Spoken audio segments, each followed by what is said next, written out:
Trevor the traction engine was enjoying his work in the vicarage orchard, birds were singing and apples were ripening on the trees. It was a lovely day.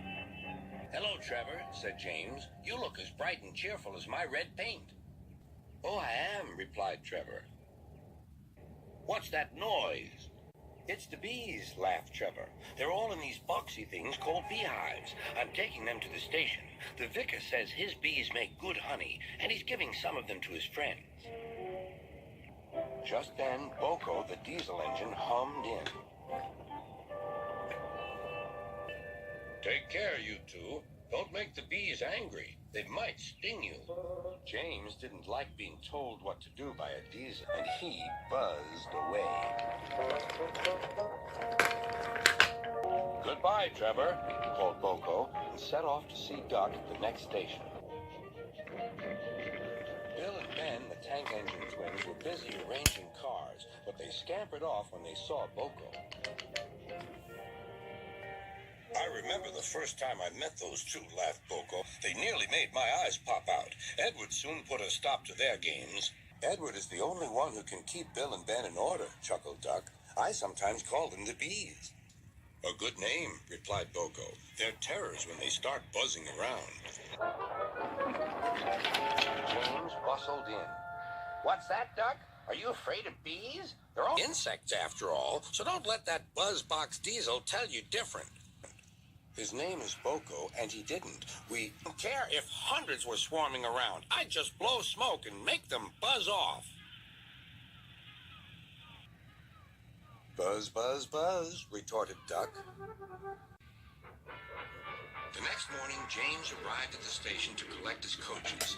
The passengers were excited and keen to get on board. The platform was crowded, and the porter was in a hurry. "Mind your backs," he shouted. Then there was trouble.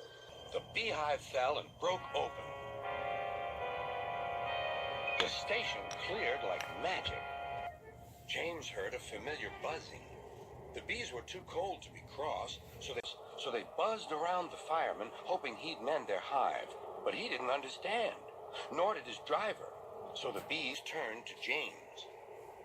His boiler was nice and warm. Buzz off," hissed James. One bee burnt his foot. "Ooh, ooh."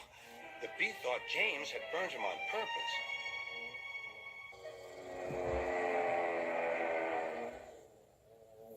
So it stung James right back on the nose.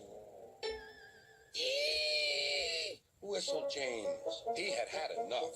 So had his fireman and driver. They didn't notice till too late that they had left all their coaches behind. They tried everything to get rid of the bees. First they spun on the turntable, but to no avail. They tried washing them off, but the bees clung harder to James's warm boiler. Then they tried smoking them off by going through a long tunnel, but still the bees wouldn't go away.